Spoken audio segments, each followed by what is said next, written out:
কালিয়াচক নিয়ে যদি ব্যস্ত থাকেন তাহলে কিন্তু জেলার ডেভেলপমেন্ট হবে না। Please forget that. ওখানে প্রোটেকশন করুন। আর বিএসএফের সাথে অ্যাডজাস্ট করে অনুপ্রবেশকারীদের ঢোকাচ্ছেন আপনারা, কেউ প্রতিবাদ করছেন না। শুনলেন কথাগুলো? বাংলার মুখ্যমন্ত্রী এই কথাগুলো বলছেন মালদার ডিএম কে উদ্দেশ্য করে। নবান্নে এক প্রশাসনিক বৈঠকে বক্তব্য রাখলেন মুখ্যমন্ত্রী। বিএসএফ এর সাথে ডিএমরা নাকি হাত মিলিয়ে বাংলাদেশ থেকে অনুপ্রবেশকারীদের ঢোকাচ্ছে। তবে পরে অবশ্য অনুপ্রবেশের জন্য সম্পূর্ণ দায় বিএসএফ এর কাঁধেই চাপিয়েছেন তিনি। আপনারা ঢোকাচ্ছেন না, ঢোকাচ্ছে বিএসএফ। বিএসএফ ইসলামপুর দিয়ে লোক ঢোকাচ্ছে, আমাদের কাছে খবর আছে। সিতাই দিয়ে ঢোকাচ্ছে, চোপড়া দিয়ে ঢোকাচ্ছে, আরো অনেক জায়গা দিয়ে ঢোকাচ্ছে।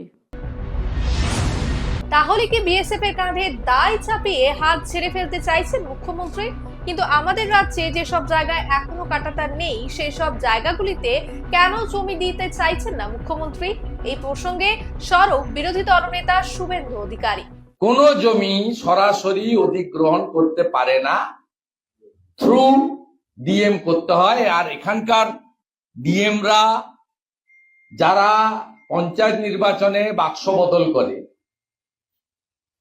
যারা লোকসভা নির্বাচনে তাবেদারি করে, যাদের উপস্থিতিতে মুখ্যমন্ত্রী সরকারি টাকা খরচ করে, আজকে যেমন সন্দেশখালীতে 3 কোটি টাকা খরচ করে প্যান্ডেল তৈরি করে ডিএম এর উপস্থিতিতে বিজেপিকে গালাগালি করেন, সেই ডিএমদের কাছ থেকে মুখ্যমন্ত্রীর নির্দেশ বা ইশারার বাইরে 1 একর তো দূরের কথা, 1 বিঘা তো দূরের কথা, 1 কাঠা তো দূরের কথা, 1 ডিসমিল তো দূরের কথা, 1 ছটাক জমিও অধিগ্রহণ তারা করে দিতে পারবেন না, মুখ্যমন্ত্রী যদি না চান। আর এই মুখ্যমন্ত্রী, যিনি 2021 সালে 16ই নভেম্বর বিধানসভাতে বিএসএফ এর বিরুদ্ধে রেজুলেশন আনেন, সেই মুখ্যমন্ত্রী বিএসএফ কে কাঁটাতার দেওয়ার জন্য জমি দিতে পারেন না। এটা একেবারে অন রেকর্ড সত্যি। তাই পশ্চিমবঙ্গে শতছিদ্র সীমান্ত, আর সেই সীমান্ত দিয়ে প্রত্যেক দিন এরা ঢুকছে, ভবিষ্যতেও ঢুকবে। এবং গোটা ভারতবর্ষে জঙ্গি, জেহাদি, মৌলবাদী, রোহিঙ্গা মুসলমান সাপ্লাই করার জন্য করিডোর হচ্ছে পশ্চিমবঙ্গ। আর সাপ্লাই করার এজেন্সিটা নিয়েছেন পশ্চিমবঙ্গ সরকার, তার মুখ্যমন্ত্রী। তার লোকেরা রেসিডেন্সিয়াল সার্টিফিকেট দিচ্ছেন, আধার কার্ড বানিয়ে দিচ্ছেন।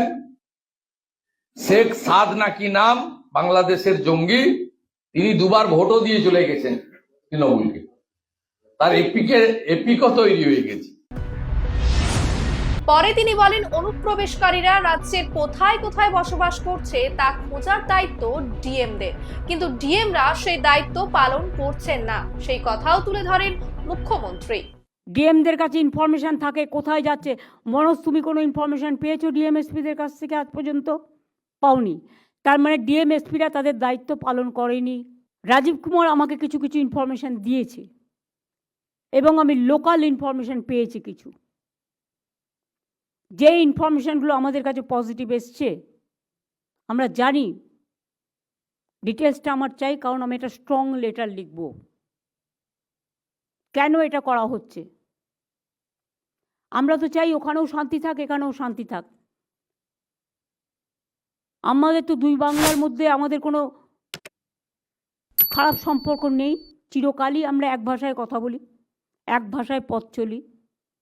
চিকিৎসার কারণে কেউ আসতেই পারে, মানবিকতার কারণে কেউ আসতেই পারে, কিন্তু আমাদের জানাতে হবে। এটা আমি তাদের কথা বলছি না। এখানে গুন্ডা পাঠিয়ে দেওয়া হচ্ছে, বর্ডার দিয়ে খুন করছে, চলে যাচ্ছে, এই রকম লোক পাঠানো হচ্ছে। এটা বিএসএফের অনেক ভেতরকার কাজ। এর মধ্যে কেন্দ্রীয় সরকারের একটা ব্লুপ্রিন্ট আছে। কেন্দ্রীয় সরকারের ব্লুপ্রিন্ট যদি না থাকতো এটা হতো না। অন্যদিকে ডায়মন্ড হারবারের এক সভা থেকে বাংলাদেশ প্রসঙ্গে কেন্দ্রীয় সরকারের নীরব থাকার প্রসঙ্গকে কটাক্ষ করেছেন তৃণমূল কংগ্রেসের সর্বভারতীয় সাধারণ সম্পাদক Abhishek Bandyopadhyay. It is for everyone to see. You ask your conscience. Has they done anything? You don't need to ask me. Everyone knows the kind of atrocities, the kind of anarchy that has been going across Bangladesh, and the silence of central government or the union government is adding to the speculation. The Prime Minister has always said about us, powerful government, 56-inch chest. Now we want to see the central government reply, or rather give a befitting reply in the language that perhaps Bangladesh understands. So who's stopping them? And from our party's perspective, we have made our stand absolutely clear from day one that it is a union subject. External or foreign affairs falls under the purview of union government. Whatever step the union government takes, Trinamool as a party will completely support the union government for the safety, security of every Indian. And we want them to reply to the people who are torturing us, showing us their red eye.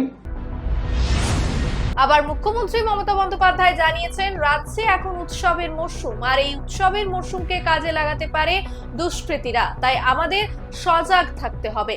এছাড়াও আমাদের উৎসব মরশুম, পৌষ মেলা, বিভিন্ন সরস মেলা, self help গ্রুপের মেলা, কৃষক মেলা, শ্রমিক মেলা সবই চলছে। এরপর আসবে বই মেলা, জেলায় জেলায় বই মেলা। আর এই সুযোগে কিছু দুষ্কৃতী বাইরে থেকে আসছে, অন্য একটা দিকে নজর দিতে গিয়ে আর একটা দিক খালি হয়ে যাচ্ছে। মনে রাখতে হবে, একটা চোখ থাকবে এদিকে, আর একটা চোখ থাকবে ওদিকে। আমরা কেন বলি ভগবানের তৃতীয় নেত্র আছে, মানুষের নেই? মানুষের তৃতীয় নেত্রটা হচ্ছে মানুষের ভিশন। এটা যারা প্রশাসনে কাজ করে, তৃতীয় নেত্র তাদের একটা থাকা দরকার, যেটা এই আজে বাজে কাজগুলোর দিকে নজর রাখবে। এখন সাধারণ মানুষের দাবি, কেন্দ্র সরকারের ওপর দায় চাপিয়ে হাত গুটিয়ে বসে থাকতে পারেন না মুখ্যমন্ত্রী, যেখানে রাজ্যের প্রশাসনিক দায় দায়িত্ব সবকিছুই তার কাঁধে। সীমান্ত দিয়ে অনুপ্রবেশকারীরা ঢুকে পড়লেও কিভাবে তারা বস্তি স্থাপন করছে, বাংলায় থেকে কিভাবে তারা জঙ্গি ক্রিয়াকলাপ চালিয়ে যাচ্ছে, এসবের প্রশ্ন কি উত্তর দেবেন মুখ্যমন্ত্রী? এ বিষয়ে আপনারাও জানাতে পারেন আপনাদের মতামত। ভালো লাগলে লাইক দিন, সাবস্ক্রাইব করুন বেঙ্গল ফ্যাক্টস।